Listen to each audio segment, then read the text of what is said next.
I'm pleased to welcome back my next guest. He's kind of like the Mac daddy of memes, Doug Mackey. How are you, Doug? Good to see you again. Great to be here, Jason. How are you? I'm very well. People know your story, and you and I have spoken before. You are the guy who got all jammed up in the Eastern District of New York after tweeting memes and, doing memes around election time that I thought were quite funny. Before we get into our discussion today, I want to remind people that they can follow Doug on X, and also he's still in really a battle for his life. People can follow him there at Doug Mackey Case, and it's important that people who support the First Amendment and Doug also visit thememedefensefund.com, or you can also go to Give, Send, Go and support Douglas Mackey's Legal Defense Fund. Note the spelling of his first name. So, Doug, you and I got into a conversation. You've been posting a lot on X about this prosecution of Eric Adams. Now, of course, your case was in the Eastern District of New York, but you've had some interaction with some of these prosecutors. Basically, you've got some really specific insights into this clown show that's going on in the Southern District of New York. What can you tell us?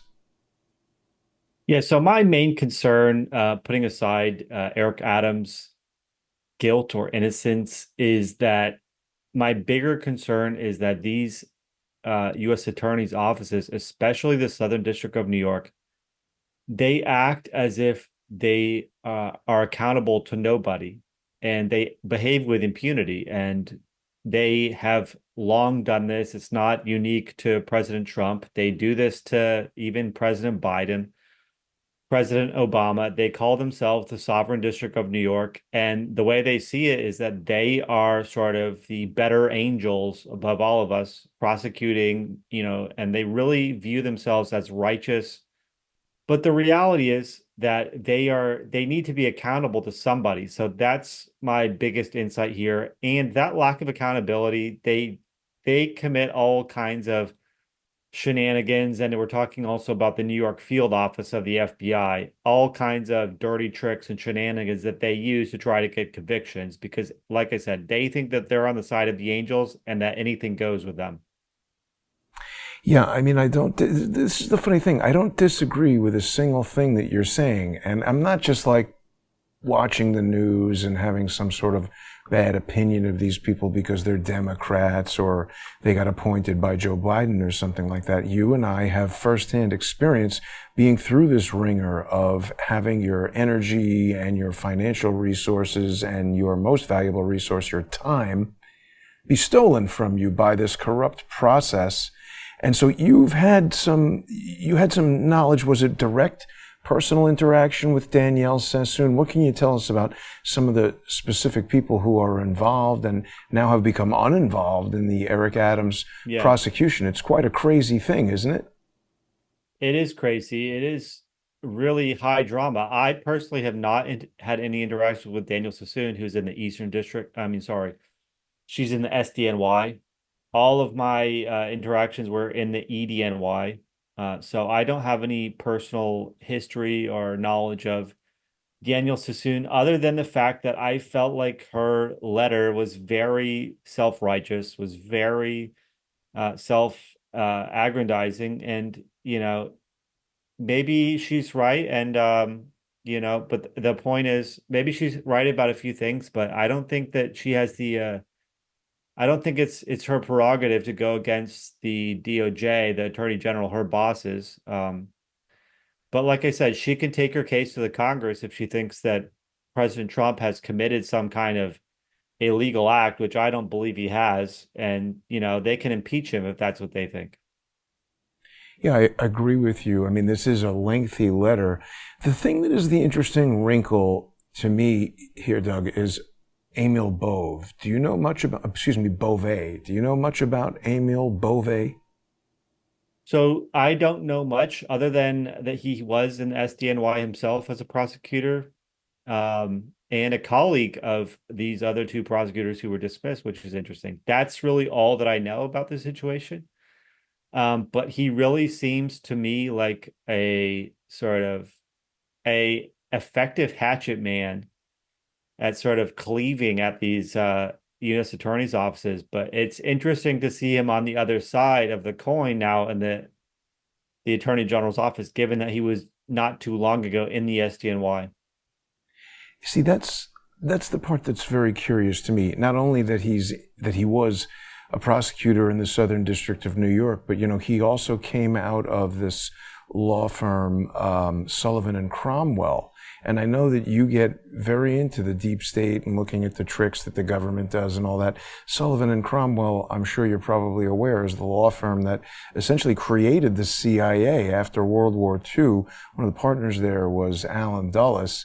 They created the CIA. So I'm very suspicious of what's going on here with Emil Bove. A lot of people say, this person was appointed by that president or the other president, and then therefore anything that person does, they essentially blame on the appointing president. But Doug, isn't it also true that Trump is sitting on top of an organization? I don't know if you've ever run a business. I had a company had like 7 employees. That alone becomes an incredible problem. You get all these thousands of employees doing things. This is what I really wanted to ask you, because you're the perfect guy to ask. In my experience, when I've hired lawyers, obviously I had a bad outcome, worked out I didn't like or trust my lawyer. You've had good outcomes with your lawyers. Tell me if this is consistent with the way that you felt. When you get charged, when the legal action comes against you, there's a lot of pressure on you. You could lose your freedom, you could lose your money, there's a lot at stake. You don't know exactly what to do. And then you get a lawyer, and the lawyer starts to handle these things for you. They know how to file it. And it's a little bit almost like going to the doctor if you've ever been injured. You're in this kind of really weak position where you're deferring all this power and agency to some person who you really don't know. But it's almost like that Stockholm syndrome, where you get a certain attachment to this person who's solving all these big problems for you. Is this consistent, would you say? Yes, it is, in my experience, absolutely consistent, because now I've know just through firsthand experience, but I knew nothing about criminal law, federal criminal law, and it is difficult to find the attorneys that are going to represent you, right, and the way that you need to be represented. And I think that happened with J6. I had to make a change of attorney just halfway through my criminal trial, not through the trial, but on the pre-trial side. Why did you have to do that? Well, I always want to respect confidence is here, but the basic issue is we felt like there was a different attorney that would be a better fit. So, consulting with close confidences and finding, and the other issue is I had to find one that was going to get the most bang for the budget. I did not have an unlimited criminal defense budget, so I needed to economize as well. See, you and I didn't have any kind of pre-interview conversation. I didn't prompt you as to what these questions would be. But what you're saying is exactly consistent with what basically everybody goes through when they're trying to get a lawyer, with the unique twist that if you are somehow associated with Donald Trump in the way that January 6th defendants are, in the way that you are, in the way that my journalism generally is, you're right. There's a lot of attorneys who don't even want to defend you. And what I've noticed is if you take your case, which is a lawfare case, my cases, which are lawfare cases, these are sort of like little microcosms of lawfare attacks on you and I, who are, no offense to you, I put myself in the same category, relatively unimportant people. We aren't the presidents of the United States. We aren't billionaires. But then we look at Trump and they're doing lawfare to him. It's this big, scaled up version of the same thing. Just like you could go to a little league football game or the Super Bowl. They're both playing football, but it's a different kind of vibe. Yeah. And so Trump also can't find people who are going to be his lawyers. And isn't it possible that when he gets Emil Bove on his team and they're in there dealing, you see, it seems appealing, right? He knows the New York Justice Department. We're dealing with Juan Merchan and with the fat guy over there, Alvin Bragg. So it makes sense that you hire this guy who's all dialed in the Southern District, and then that case ends in a relatively positive way. Donald Trump is going to have all of these good, secure feelings about this attorney who got him this good outcome. And you see, you pointed out the strangest thing in the case. Emil Bove himself is part of this SDNY prosecution cabal of, I agree, fundamentally dishonest people. Doug, what if this whole thing is a lawfare scheme designed to entrap Donald Trump and hang Eric Adams around his neck like a criminal albatross? Well, in my opinion, it remains to be seen if politically this is going to damage Donald Trump. They're certainly trying to do that. Like you said, Trump went through the trenches with Bove in his cases, and I tend to think that he is acting very closely with the Attorney General, and there's other appointees that Trump had as attorneys, like Todd Blanche, John Sauer as Solicitor General. So I respectfully am not concerned with that at this time, but I think that anytime you're in this kind of a situation, it's extremely tricky. You have to be extremely cautious. And we've seen President Trump, he doesn't necessarily get too attached, especially as time goes on through his first term and into his second term. He's willing to make the changes that he needs, that need to be made. And that happens all the time. I mean, the reality is you have people who are good for one point in time and not good for another. I mean, Trump said it himself. Sometimes he just used John Bolton as a pit bull. And obviously he's not too happy with him now, but even John Bolton served a purpose at one point in time. Right. It's a good point. You're a very thoughtful guy, Doug, I have to say. I really enjoy our conversations. Again, I'm not trying to steer you in any particular direction. I just think you've got some insight here. And I don't know if you've had a chance to see the latest filings on the docket, but we had an order this morning from Dale Ho, pretty new judge appointed in 2023 by Joe Biden. This is a pretty left-leaning judge who, frankly, was pretty, he was very reserved. In my experience, judges, first of all, you're from New York. I'm from New York. People can be a little gruff here. Judges, cops, sometimes not the friendliest. This guy was like the softest spoken, easiest going Southern District judge I've ever seen. Maybe that's because he's dealing with attorneys from the Department of Justice and he's got a bit of a different temp, kind of like home team kind of a thing. But we had a lot of people applying for Amicus status, and he's selected this guy, Patterson, I think his name is, who's going to argue the government's position. He hasn't decided yet if he's going to dismiss this. Of course, this is a motion seeking voluntary. Paul Clement is the guy. Paul Clement. What do you know about him? So Paul Clement is extremely impressive. He's a conservative who was run out of a big law firm because he wanted to defend, I believe it was the Second Amendment, and they didn't want him taking those cases. So he said, and this is a guy who's been in front of the Supreme Court, who's won in front of the Supreme Court, and everybody likes Paul Clement, and he's got an extremely impressive resume. There you go. He was a Solicitor General for the United States. So, and the fact that they ran him out of the big law firm is incredible, but he's been very successful on his own. So I found it extremely interesting that Paul Clement was appointed here to take play the devil's advocate, essentially, because the prosecution and the defense agree.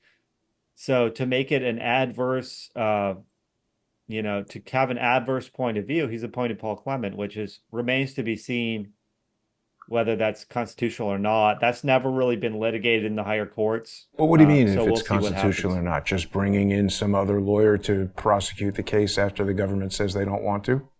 Right, exactly, because it seems to contravene Article 2, the president's authority under Article 2. And so the Justice Department is typically given extreme leeway when it comes to bringing cases, dropping cases.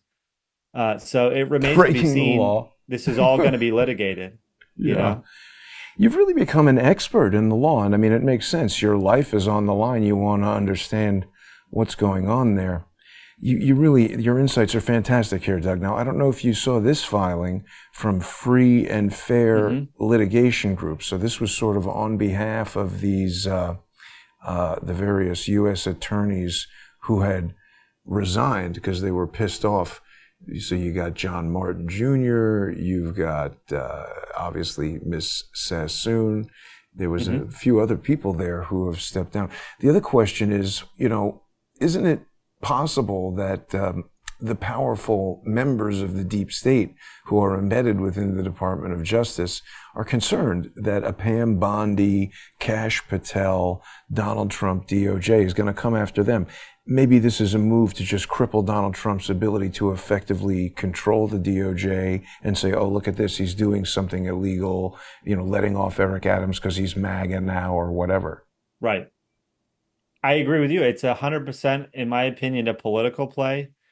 I don't think it's a legal play at all, really. I don't think that they have any legal ground to stand on, really. I think that they're trying to damage President Trump. This is kind of like they say the Saturday Night Massacre during President Nixon's term, where a bunch of attorneys resigned rather than carry out Nixon's orders. And they're trying to sort of recreate that. The problem is that we actually elected Donald Trump to go in and start firing people. So he does it and nobody gets upset. The Congress is not going to impeach President Trump over this, which is really the only remedy they have. If they really think that there's some corrupt bargain here, that's the only remedy that they have is impeachment. And nobody's going to go along with that, I don't think.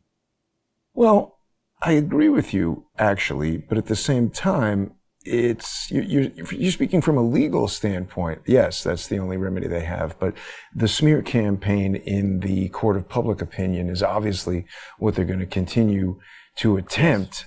And they're quite effective with that. I mean, see, it makes no sense to me because I don't know if I agree that they didn't have a leg to stand on. I mean, the crazy part of this is what Danielle Sassoon is saying, no matter how entitled it might sound, she's actually right. Eric Adams is involved in some insane crimes, and to give the guy immunity in exchange for adhering to federal law when he's the mayor of New York City, it's vastly different than what plea bargains are normally used for. Now, I think you mentioned to us that you were offered a plea arrangement, or talk to us about any kind of plea bargaining that might have come up in your case.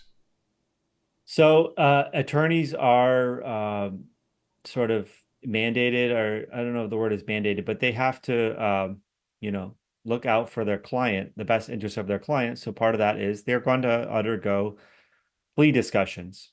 However, in my case, we weren't really willing to budge on a plea because it's, first of all, a single count indictment. There's only one count. It's not like they can drop counts.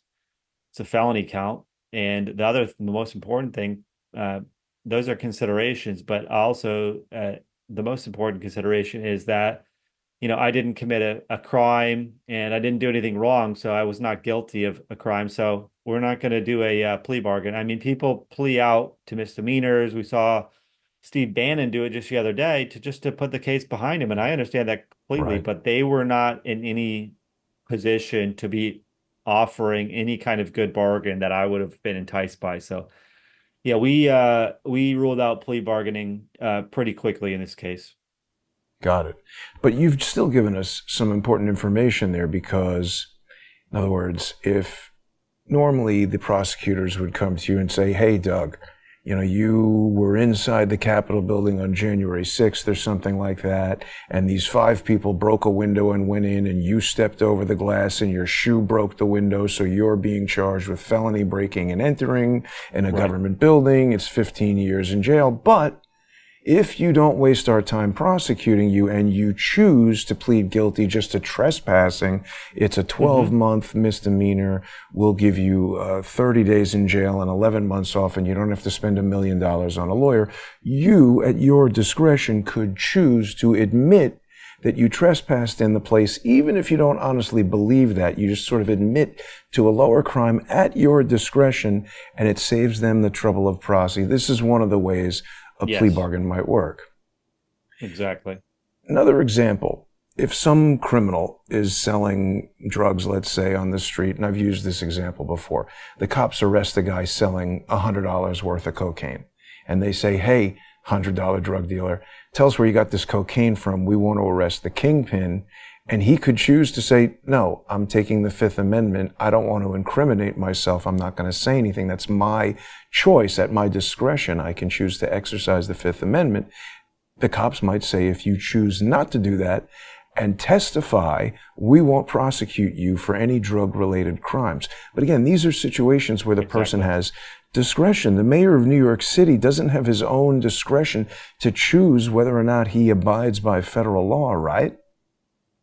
He shouldn't. Absolutely. He shouldn't. So yeah, he should have to obey federal law, obviously. Of course, there's any number of sort of foot dragging or subversion that can go on when these people are asked to obey federal law. So yeah, absolutely right. And people are even given immunity. Like you said, drug dealer can even be given an immunity bargain. Guilty as sin, but he can be given immunity to cooperate.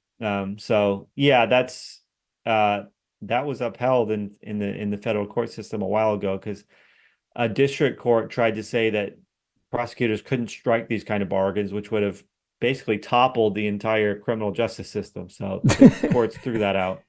Yeah, it was pretty recently that they actually determined that it was officially legal. It was just sort of wheeling and dealing for a very long time. I think it was the 70s or something. And you know what?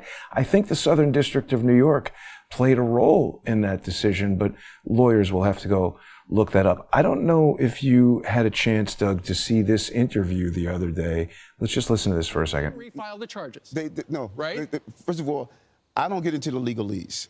I haven't. Now, see, I don't know. We just missed it right there. But you got Steve Ducey saying, hey, they can still refile the charges, right? Meet with hideouts. Right. Federal, state, the city, law enforcement agencies. Which we now have a seat at the table on. Exactly. Well, right. That was another thing we But both that's agreed. good, and that's good because, as you know, Mayor, the way this particular case is being handled right now, they can refile the charges at any time. If you don't help them, they could refile the charges. And That's not what they said. That's not what that's they can refile the charges.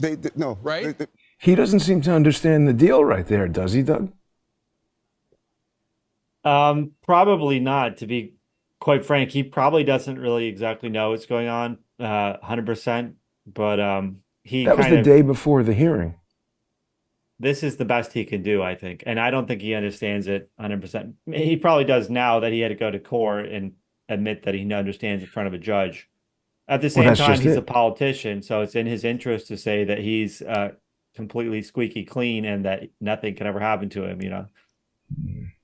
I agree with that, but I get the sense just from his body language and this is a really interesting interview. I encourage people to watch this even with the sound off and just look at how Tom Homan reacts when Eric Adams says certain things. It almost feels like Eric Adams might have said one thing to Tom Homan in a meeting, another thing here on the news, and then immediately after he left this interview, he issued some press release backtracking on what he was saying here. But it seems that the upshot is that he's agreed to allow the ICE agents to have an office inside Rikers Island, which is against some city ordinance or some state law or something like that. So it seemed like a way to expedite cooperation from the mayor, but it just doesn't seem like straight pool that this is a way to get to it. Yeah, and Eric Adams was saying that, look, my hands are tied with my election. I'm not getting intelligence briefings because I don't have a security clearance because I've been charged. And he was kind of hinting at it, let's make a deal here. And I think that on the other side of the equation, that President Trump, he's very unhappy with the Justice Department, and he did feel like these charges were sort of brought because of Eric Adams' political leanings. That being said, I think he's been a pretty awful mayor. But the other question I would ponder is he the least bad option for mayor? And these are all separate, obviously, from criminal justice considerations. So I completely take your point. And it remains to be seen too. Is this guy going to be dead politically? And then what happens to him? Do they bring the charges back, or do they just kind of let him go? I don't know. It's just an incredibly weird legal sword of Damocles that I just don't think is the way that the legal system in the United States is intended to work. But also, Doug, doesn't this present some kind of a situation where if they're saying, hey, I'm the mayor, and because I was indicted, they said it in court that his security clearance was taken away as a result of this indictment. So if this gets upheld, haven't we just created a situation where anybody who is the mayor of New York can just go commit whatever kind of crimes they want? And then they say, well, you can't prosecute me because then I'm going to lose my security clearance. Right. Great point. That's a great point. Yeah. They're going to, all of these politicians now are going to be making that argument. You don't prosecute me because, I have to keep the city safe or whatever. Yeah. But I think Trump wanted a clean slate on these kind of cases. And, he directed the Department of Justice to dismiss the case of the Texas whistleblower. Now, like you said, there was no deal sort of involved there, political deal. But the president has the authority and the resources of the department. You can't prosecute every single federal crime. And so it becomes political which cases they're picking and choosing to prosecute. Obviously, we saw that with President Trump. We saw that when they went after the pro-lifers and threw the book at them, stacked charges on top of charges. My case, and the list goes on and on. Trump, he was impeached, he was not convicted, and yet they still decided to bring all of these lawfare cases against him. So I think Eric Adams made a strong argument there, whether he was correct or not. That really appealed to President Trump's sense of fairness. So I think that's why this case ended up going away.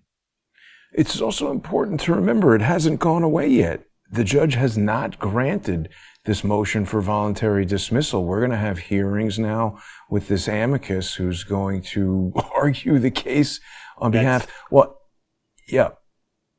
That's going to be explosive. That will be something to see.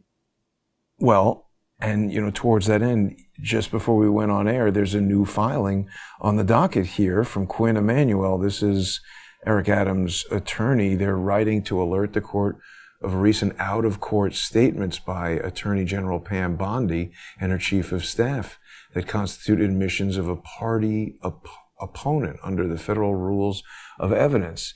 Whoa, the Attorney General described the indictment in this case as incredibly weak and said the charges against the mayor were so weak she doubted prosecutors could secure a guilty verdict. That, she said, is the weaponization of the government. It's unbelievable that she's saying this because, see, the thing that's crazy is they haven't even gone to any of the charges having to do with Eric Adams' straw donor campaign. They've been talking about this alleged bribery from Turkish Airlines upgrades and stuff like that. But we've just had literally days before Emil Bove filed this motion, or, basically made it known they were going to dismiss the thing, and Danielle Sassoon went nuts. We had this guy, Mohammed Bahi, who said that he was going to testify against the mayor, all these other defendants, and we've got classified documents on the docket here under seal that we don't even know what they are. There's so much more to this case, it seems. I'm very worried that this is going to have a lot of blowback for Trump. Yeah, there's the potential for political blowback, and they're trying to create as much blowback as they can. I mean, it's remarkable. You have all these big law firms, Quinn Emanuel, a number of big law firms just announced that they are actually going to be taking on these sort of frivolous lawsuits, not saying this one is frivolous lawsuits against Trump. And then you got Quinn Emanuel coming in the Eric Adams case. What is there? It's really remarkable to see, especially because these big law firms, presumably they have contracts with the government. And so it's really interesting. It's really high drama. And like you said, it's politically sort of a tight wire. The question is, is Trump sort of,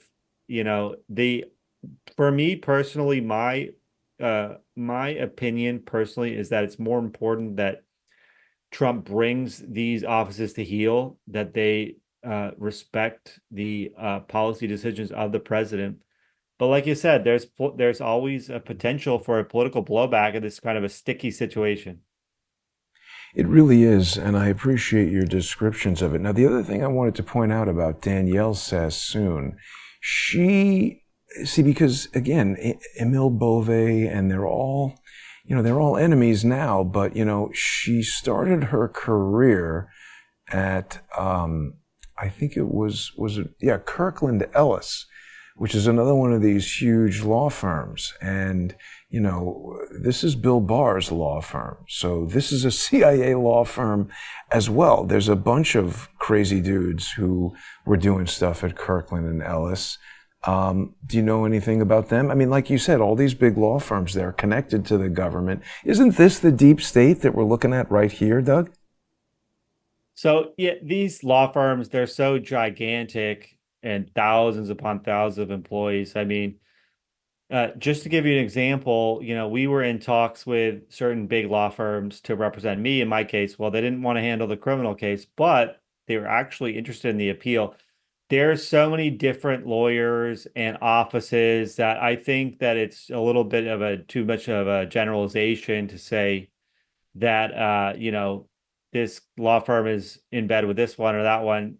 So for example, Jones Day represents me. They've done a terrific job, but it's a firm that it's known to be conservative. It's known to be sort of, I would say the conservative DC big law firm. However, they still have liberal partners and all kinds of things. So yeah, these big law firms, they are tied into the government, but they conflict things out. They make sure there's no conflicts where they represent people. But it's the top level senior partners at these firms, the ones that are calling the shots, can be very political. None of these people, for example, would represent Trump after he wanted to challenge the 2020 election. Nobody wanted to touch Trump, none of these big law firms, because they viewed it as politically risky. Now they're all lining up to sue the Trump administration. So I find it interesting that they're not worried about the political blowback themselves of jumping into all of these hot button issues. I mean, I think look, it's like any industry, right? It's the people, everybody knows each other, and it becomes this network. And so you and I have experienced this firsthand, the difficulty, all the normal challenges that a regular person has of how am I going to afford this, and how do I know if I can trust this lawyer or not, plus all the political angles that you're talking about that affect our ability to do this. I don't know if you're familiar with Viet Din, but he's another attorney who is a Kirkland Ellis guy. This guy was basically the driving force behind the Patriot Act. So, I mean, when I say it's a CIA law firm, I'm not just sort of like, this one person who worked here is affiliated with the CIA. But I mean, Bill Barr, I'm sure you're aware, was the outside counsel to the CIA. He admitted that in his confirmation hearing, and he was sitting right there next to George H.W. Bush at the Church Committee hearings, telling him what to say in response to all these questions about what the hell is the CIA doing that we don't know about. It's pretty interesting. Oh, yeah.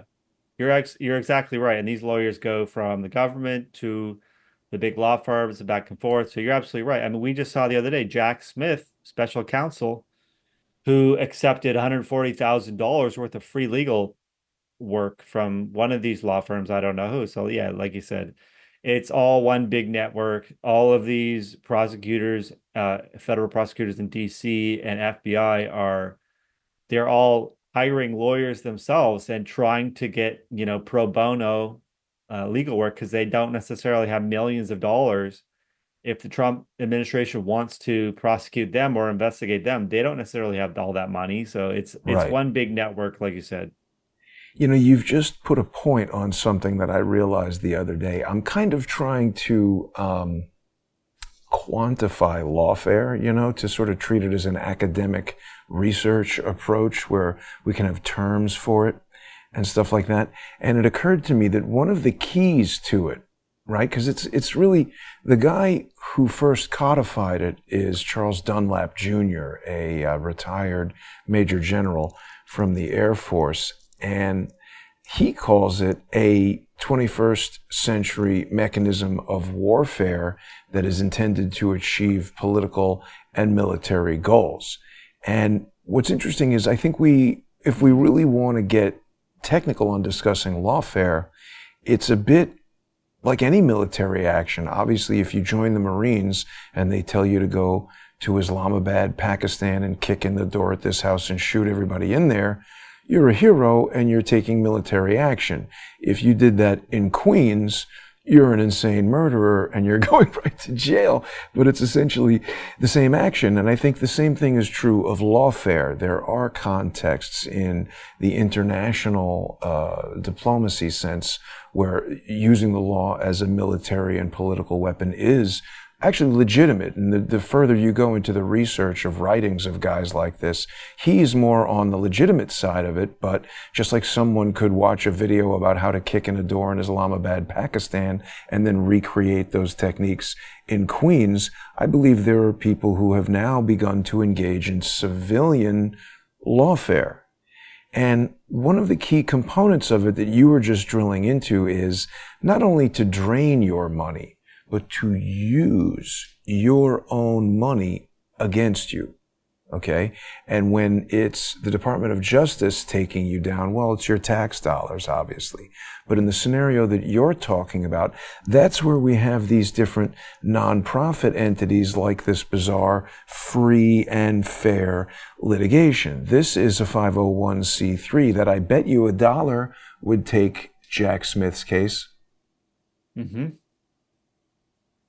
So they use all of our tax and like dollars. you said, your buddy Norm Eisen is the progenitor of a lot of this.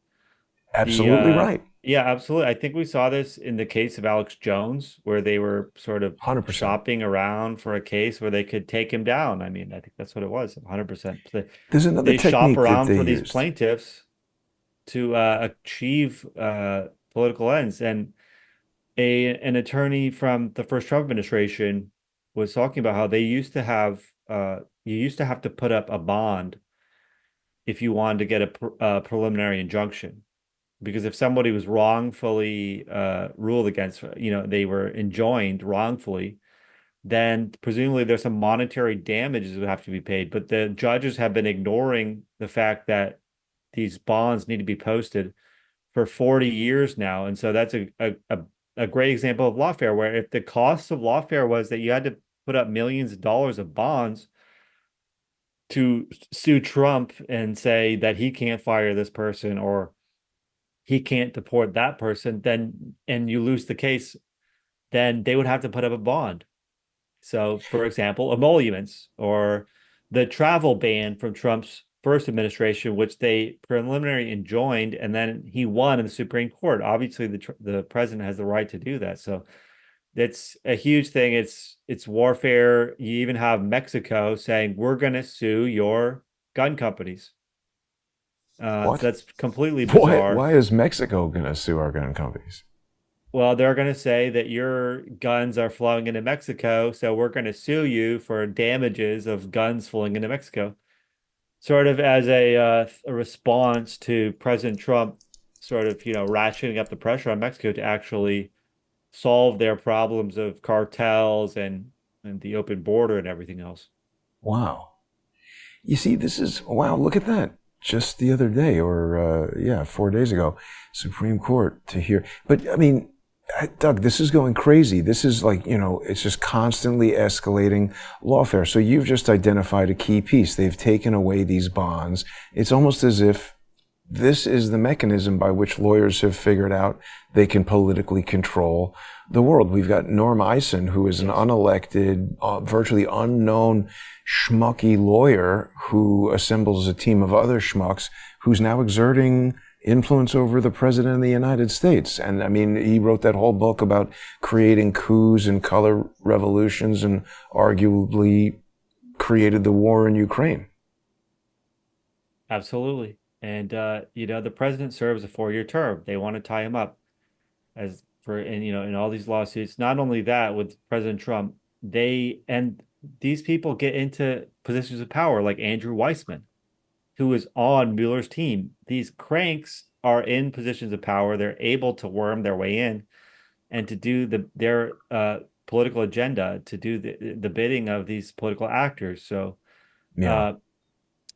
I'm losing my train of thought, but all of the people that were tied in with President Trump that didn't have the protection were investigated, were sued, were criminally prosecuted. Roger Stone, Michael Caputo, the list goes on and on and on. And the whole point was just to harass anybody associated with President Trump. And that's one of the big reasons why I think President Trump, he should absolutely drain the swamp get rid of all these civil servants that need to be done away with. And not only that, he needs to reassert federal executive, the executive branch's control over the government, over the federal government. The executive branch, the president controls the executive branch. So they're teeing up the lawsuits now, and I really would hate to see the Supreme Court get cold feet on this and come up with some kind of split the baby in half rulings, kind of undercutting the president's power, which would only create a situation where, well, the president is going to feel like, why should I listen to these courts? Impeach me if you think that I'm breaking the law. Why should I listen to Judge Chutkin, Judge Ray's? Why should I listen to their preliminary injunctions? They tell me you can't, send troops to here or there. They don't have the right to just tell the executive what they can do for 7 days or 14 days or 28 days. It's completely bizarre. I agree. I was quite surprised to see Tanya Chutkin actually make a reasonable ruling the other day, not enjoining Trump. And then we've also got Eli Crane has announced articles of impeachment. There's something that you just said, though, that I wanted to augment a bit. I will respectfully disagree that they didn't bring that legal action against all those associates of Donald Trump strictly to annoy them. Yes, that was a component of it, but I believe the legal actions against Jerome Corsi and Roger Stone and all of their associates were brought as a component of sort of it's almost like a complex lawfare scheme where they want to entrap your associates, get them into a position where they will want to plea bargain. Because if they could have gotten Jerome Corsi or Roger Stone in a plea bargain to say, yes, I got this or that from Russia on behalf of Trump, they would then use that sworn testimony against Trump. And even if it failed in court, that was all about the court of public opinion to prevent him from getting reelected. Exactly. There's multiple facets here. The best example of what you're discussing is Michael Cohen, who they were able to flip and say that Trump did this, Trump did that, Trump's so bad. So either they take these people off the chessboard or they capture them and flip them to their side, and they're also discouraging other people from joining up with Trump. So it's multifaceted. Again, you and I agree, but then there's elements that I disagree with. I don't think they flipped Michael Cohen. I think Michael Cohen was a plant from the first day he met Donald Trump, and I want to find out how he met him. There's a picture that I've seen of a young Michael Cohen with Hillary Clinton, and the reason why I'm saying I think that he was a plant, have you and I spoken about Felix Sater? Do you know who he is? No. I am familiar with Felix Sater, though.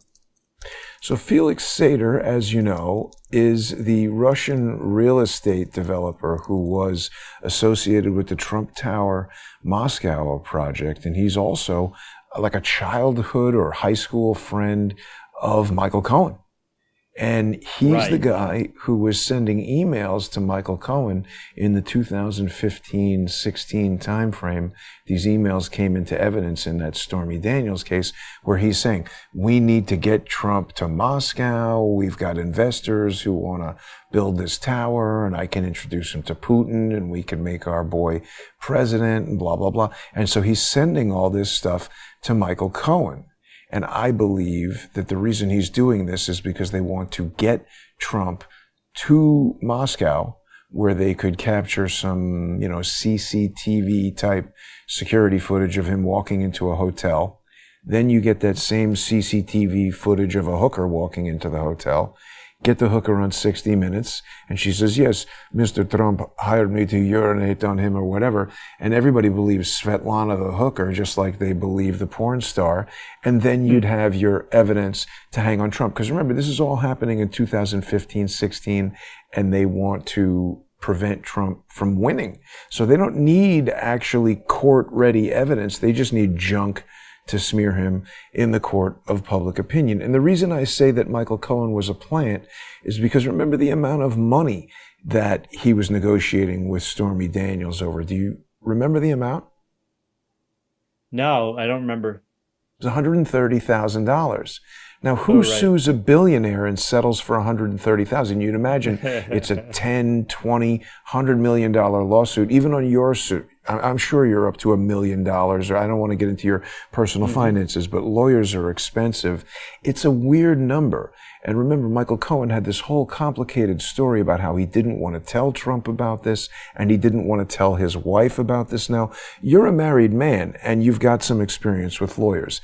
Put yourself in the shoes of Michael Cohen. If you were going to make a payment that you needed to keep secret from your client to a prostitute, wouldn't you want your wife to know every explicit detail of that so there was no question about what you were doing? Michael Cohen went and got the money with a home equity line of credit that he didn't tell his wife about because he said he was trying to keep it secret from the president. But I think what he did was he must have had some property that was not marital property, not his $5 million condo on Park Avenue. He was only able to get $130,000 on this crappy office condo or hunting cabin that he owns in New Jersey or whatever.